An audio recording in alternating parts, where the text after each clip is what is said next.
आसमान साफ था, सड़कें सामान्य रूप से व्यस्त थीं और 29 वर्षीय इंजीनियर सुतोमू यामागुची अपने बिजनेस ट्रिप के बाद शहर छोड़ने की तैयारी कर रहे थे।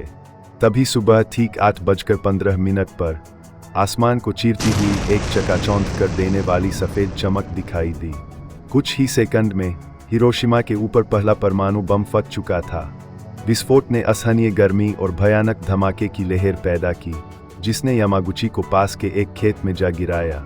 उनके कानों के पर्दे फट गए, त्वचा झुलस गई और उनके चारों ओर पूरा शहर तबाह हो गया। फिर भी किसी चमत्कार की तरह वे जिंदा बच गए। गंभीर रूप से घायल और मुश्किल से खड़े हो पाने की हालत में उन्होंने वह रात अफरातफरी के बीच बिताई। अगले ही दिन वे अपने घर नागासाकी लौटने की लंबी यात्रा पर निकल पड़े, अपने पत्नी और बच्चे को फिर से देखने की दृढ़ इच्छा के साथ।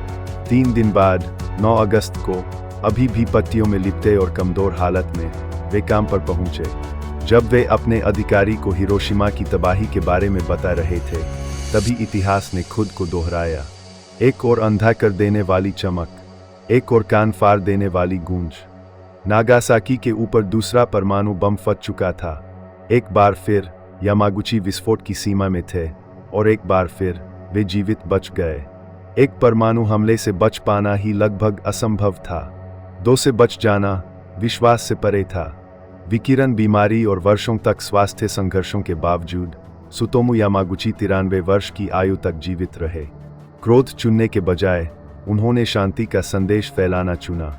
अपने जीवन के अंतिम वर्षों को उन्होंने दुनिया को परमाणु युद्ध की वास्तविक कीमत के बारे में चेतावनी देने के लिए समर्पित कर दिया। उनका जीवन इस बात की शक्तिशाली याद दिलाता है कि मानवता के सबसे अंधकारमय क्षणों में भी जीवित रहना विनाश से कहीं अधिक शक्तिशाली संदेश दे सकता है।